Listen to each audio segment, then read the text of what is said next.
Assalamualaikum warahmatullahi wabarakatuh. Hari ini kita akan membahas tentang di bab 3, yaitu tentang usaha dan energi. Oke, kita kan sering sekali kita mendengar kata usaha dan energi dalam kehidupan sehari-hari kita.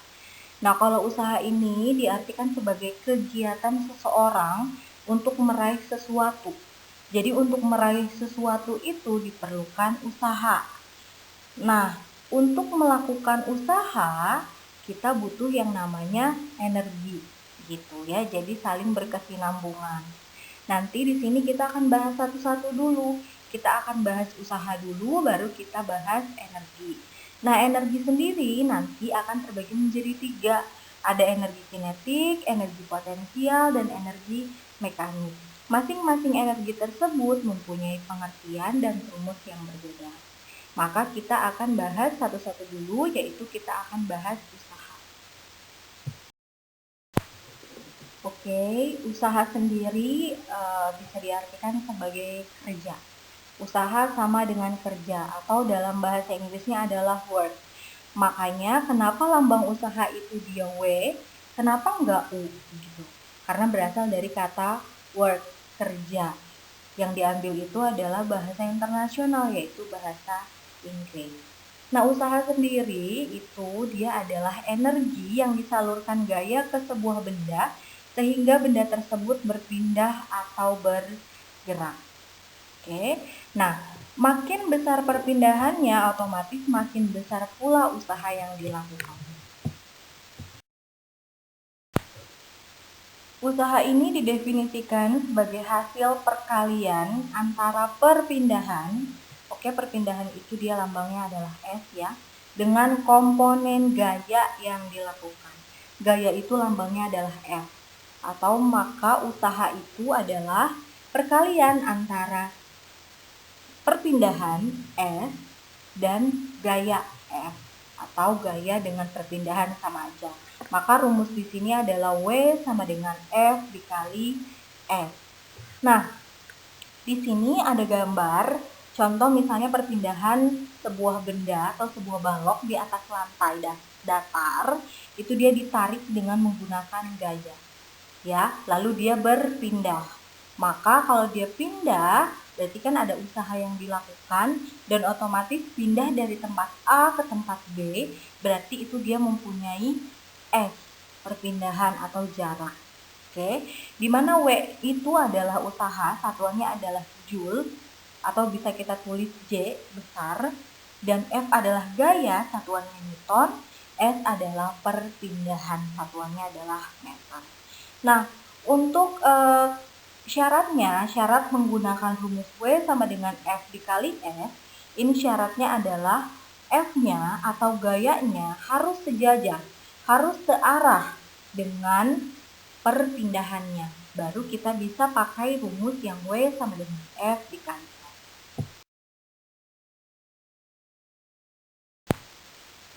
Jadi usaha ini dia nilainya bisa plus, atau nanti kalau kalian ngitung pakai rumus W sama dengan F kali S itu nanti usahanya bisa nilainya plus, atau bisa juga nilainya misal usahanya sama dengan min 80 Joule. Nah, kenapa bisa terjadi seperti itu? Bisa-bisa aja, bisa jadi plus, bisa jadi min nilai akhirnya, karena usaha ini bisa bernilai positif atau plus apabila arah gayanya searah dengan perpindahan. Jadi ditarik, kalau misalnya kita narik benda, itu nanti arah gayanya sama dengan perpindahannya. Nah, usaha itu bisa nilainya negatif kalau gayanya berlawanan dengan perpindahan. Misal gayanya ke kanan, perpindahannya ke kiri.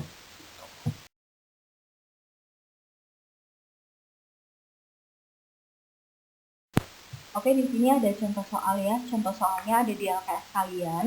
Nah, di sini ada benda bermasa 5 kilo. Di mana kita lihat diketahuinya, masa itu lambangnya adalah M sama dengan 5 kilo. Ditarik 2 buah gaya. Ada 2 buah gaya nih. Nah, ini gayanya itu berlawanan arah. Maka kalau berlawanan arah ada yang namanya resultan ya, atau jumlahnya. Oke, berarti di sini masing-masing 30 Newton itu adalah F1 dan F2-nya adalah 35 Newton. Maka kalau dia berlawanan arah, itu nanti akan ada resultannya, jumlah gayanya. Maka gaya F2-nya ke kanan, gaya F1-nya ke kiri. Berarti F2-nya positif, F1-nya negatif. Maka 35 dikurangi 30 sama dengan 5 Newton. Nah, nanti yang kita pakai F-nya itu adalah yang sigma F, bukan yang F1 lagi atau yang F2, tapi udah pakai yang sigma F. Dan di sini sehingga mengakibatkan benda ini berpindah sejauh 6 meter. Berarti punya perpindahan. Perpindahannya itu sejauh 6 meter. S-nya adalah 6. Berapa usaha yang dilakukan? Maka yang ditanyakan adalah usaha, yaitu W. Kita pakai rumus yang tadi, yaitu sigma F kali dengan F. Kalau misalnya kalian bingung, Bu kok tadi nggak pakai sigma, sekarang pakai sigma. Nah ini kenapa kalau yang tadi nggak pakai? Karena kalau ini tuh dia ada 2 buah jumlah gaya. Kalau nggak cuma 2 ya, kalau misalnya gayanya lebih dari 1, itu kita pakai sigma, jumlah gaya yang bekerja. Gitu. Dimana di sini sigma F-nya adalah 5 ya, dan S-nya adalah 6. Maka 5 dikali 6 hasilnya adalah 30 Joule.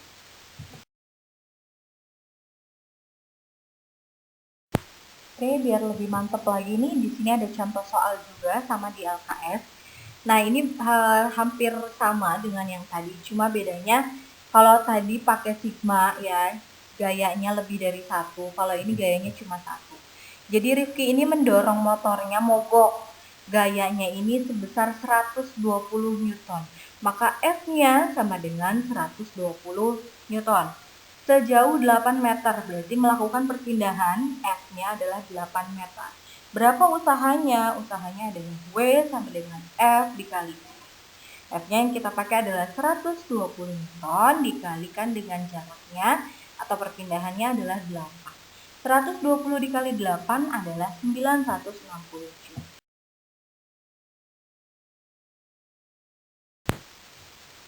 Nah, tadi kan syaratnya itu adalah bisa pakai rumus yang W sama dengan F dikali S, itu kalau gayanya sejajar dengan perpindahan. Nah, kalau ini, kalau jika gayanya tidak sejajar dengan perpindahan, maka kita harus proyeksikan dulu nilai S-nya. Jadi misal perpindahan dia narik benda gitu ya, dia narik benda dan nariknya ini arahnya nggak sejajar sama perpindahannya, berarti kan dia akan membentuk sudut. Otomatis yang kita pakai adalah yang ini, yang F cos theta. Jadi F-nya, gayanya berubah menjadi F cos theta. Oke, dikalikan dengan F. Oke, di sini di mana W itu sama dengan usaha, satuannya Joule, F itulah adalah gaya, satuannya Newton, S perpindahan, dan ini adalah dibacanya theta ya. Theta ini adalah sudut antara gaya F dan perpindahan. Jadi sudut antara F dan F.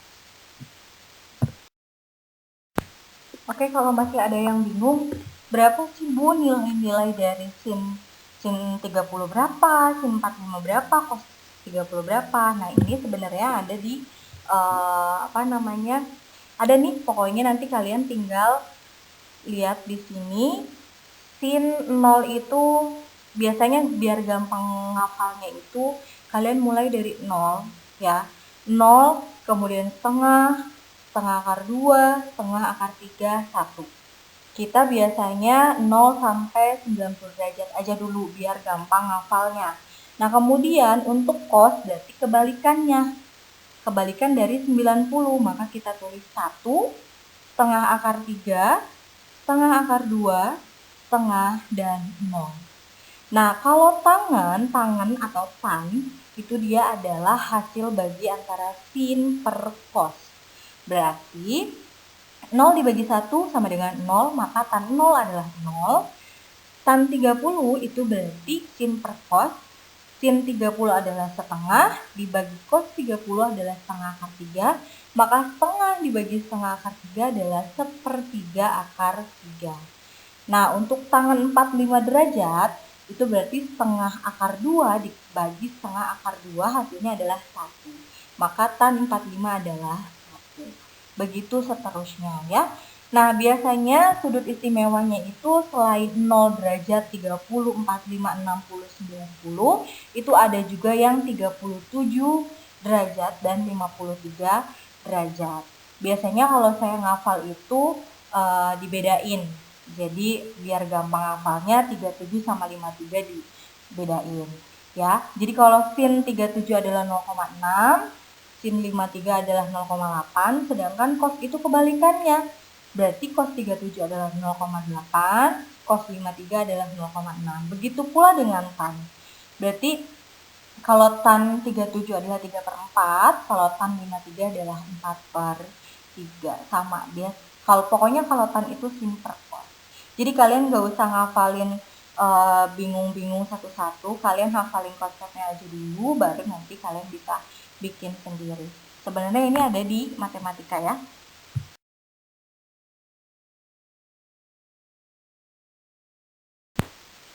Oke, nih ada contoh soal lagi yang berkaitan sama yang tadi, ada cosnya atau ada sudutnya ya. Misal ada contoh soal, Altan menarik mobil mainan dengan tali dan membentuk sudut 37 derajat. Maka sudutnya itu lambangnya adalah theta. Tetanya adalah 37 derajat. Nah, cos 37 kalian tadi udah lihat di slide sebelumnya. Cos 37 adalah 0,8. Jadi nanti yang kalian masukkan nilainya bukan 37 lagi, tapi 0,8. Oke, kalau sudut udah harus dimasukkan nilainya. Oke. Nah, jika gaya tarik Altan terhadap tali adalah 35 Newton, maka F-nya 35 N dan mobil tersebut berpindah sejauh 5 meter. Berarti perpindahan atau F-nya adalah 5 meter. Berapa usaha yang dilakukan? Yang ditanya adalah W. Berarti kita pakai rumus yang tadi, W sama dengan F dikali cos theta dikali F. F-nya adalah 35 Newton. Cos theta-nya udah kita masukkan nilainya 0,8, S-nya 5. Maka 35 dikali 0,8 dikali 5 hasilnya adalah 140 Joule.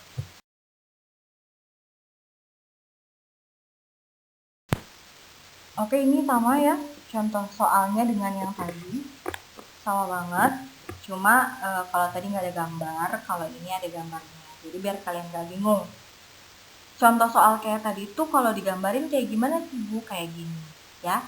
Jadi ini ada sebuah gambar ditarik dengan F-nya adalah 120 Newton dan dia membentuk sudut sebesar 37 derajat. Cuma di sini dia jaraknya adalah 10 meter. Sama ya pakai rumus yang tadi.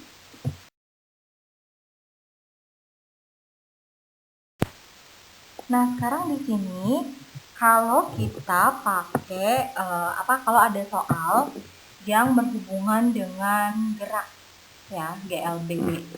Jadi di sini ada sebuah gerobak mula-mula diam. Berarti dia kecepatan awal atau V0-nya adalah 0 meter per sekon. Kemudian ditarik dengan kecepatan 20 meter per sekon. Berarti ditarik dengan kecepatan, maka Vt dia adalah 20. Percepatannya sebesar 2 meter per sekon kuadrat, di mana percepatan lambangnya adalah A-nya berarti 2 meter per sekon kuadrat dengan gaya 10 Newton, maka F-nya adalah 10 Newton. F sama dengan 10 N, maka berapa usaha yang dilakukan? Maka yang ditanya adalah W. Di sini kita pakai W sama dengan F dikali S, di mana F-nya udah kita ketahui kan?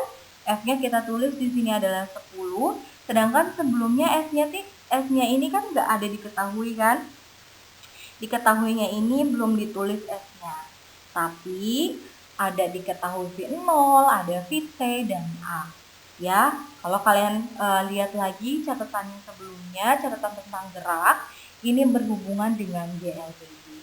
Di mana rumus GLBB di antara 3 itu ada salah satunya adalah Vt kuadrat sama dengan V0 kuadrat plus 2 dikali A dikali N. Kapan Bu kita pakai rumus ini? Kapan pakai rumus yang VT kuadrat sama dengan V0 plus AT, atau S sama dengan V0T plus setengah AT? Itu tergantung dari soal, dari diketahuinya. Jadi apa yang diketahui di soal kita tulis. Nah, variabel-variabel yang diketahui di soal itu apa aja, baru kita sesuaikan dengan ketiga rumus itu. Rumus yang cocok atau yang diketahuinya itu ada semua, maka kita pakai yang itu, ya. Oke, sekarang kita masukkan dulu nilai VT kuadratnya atau nilai VT-nya. Kita lihat diketahui di situ VT-nya sama dengan 20, kita masukkan 20. Karena di rumusnya kuadrat, kita masukkan kuadrat. Sama dengan V0-nya adalah 0 kuadrat ditambah 2. 2-nya tetap nggak boleh dihilangin, nggak boleh ditambahin. 2 dikali A-nya adalah 2, tulis lagi 2. Dan S-nya yang kita cari, kita tulis S. 20 kuadrat sama dengan 20 dikali 20 adalah 400. 0 kuadrat, 0 dikali berapapun hasilnya pasti 0. Kita abaikan. Berarti tinggal yang 2 dikali 2. 2 kali 2 adalah 4 dikali S. Maka kalau kita nyari S, berarti tinggal 400 dibagi 4. 4 dibagi 4, 1, 0-nya 2, berarti tinggal hasilnya adalah 100 meter. Ya udah, S-nya udah dapet, kita masukkan ke sini. Ya, ke S-nya di sini di rumus W.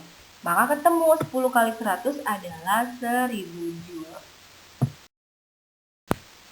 Nah, usaha ini juga ada pada bidang miring ya. Jadi kayak misalnya kita menurunkan benda dari atas ke bawah gitu. Otomatis kalau misalnya pada bidang miring itu nanti arahnya ke bawah, berarti nanti ada yang namanya gaya beratnya.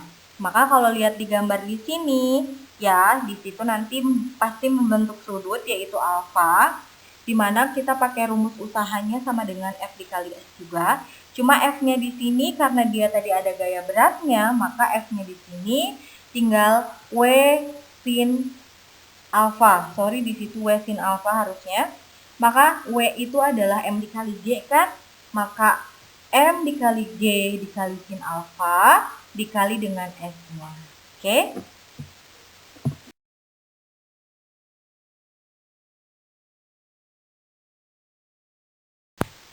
Ya, di sini ada contoh soalnya. Benda bermasa 20 kg di mana massa adalah M. M sama dengan 20 kg dengan sudut 30 derajat, berarti alfanya adalah 30 derajat. Kita lihat lagi yang tadi, di mana sin 30 itu nilainya adalah setengah. Ya, jika G-nya 10, G sama dengan 10, dan bendanya bergeser sejauh 3 meter, berarti perpindahannya atau S-nya sama dengan 3 meter, maka berapa usahanya?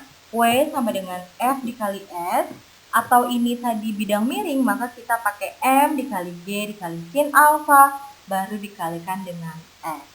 Di mana M-nya adalah 20, kita masukkan G-nya 10, sin 30 dikali S-nya adalah 3. Sin 30 itu nilainya adalah setengah. Kita masukkan setengah. 20 dikali 10 adalah 200, sin 30 setengah, dan S-nya adalah 3. 200 dikali setengah itu sama dengan 200 dibagi 2, berarti 100. 100 dikali 3 sama dengan 300 Joule.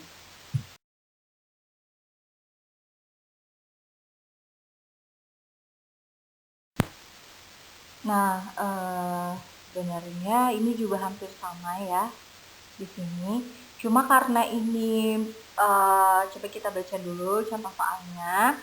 Faisal bermasa 50 kg menaiki sebuah tangga yang membentuk sudut. Nah, kalau ini bidang miring juga. Kalau tadi sebelumnya itu dia kayak benda dari atas mau diturunkan ke bawah melalui bidang miring. Kalau ini kita naik, berarti nanti ada yang namanya H-nya. H-nya ini adalah panjang tangganya. H di sini, ya H di sini nanti ada panjang tangganya. Oke, di mana masanya M-nya adalah 50, alfanya sudutnya 30. Di mana kalau ini bukan lagi yang ditanya usaha, tapi usahanya udah diketahui. Yang ditanya adalah panjang tangganya, gitu ya. Oke, karena di sini berhubungan sama ada ketinggiannya, ada H-nya, maka W sama dengan F dikali H. Jadi kalau tadi itu F dikali S karena perpindahan, nah karena ini ada kita naik tangga, otomatis ada H-nya ya.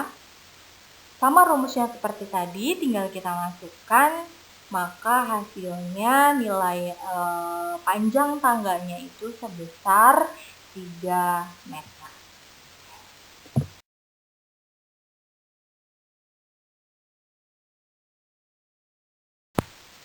Oke, cukup sekian untuk usaha ya. Jadi bersambung dulu nih, usaha sudah selesai sampai sini. Semoga bisa dipahami, dapat bermanfaat juga, dan kalian bisa memahami tentang apa itu usaha serta pengaplikasiannya dalam soal. Untuk selanjutnya kita nanti akan membahas tentang energi ya. Untuk sekarang cukup sampai di sini dulu. Terima kasih. Wassalamualaikum warahmatullahi wabarakatuh.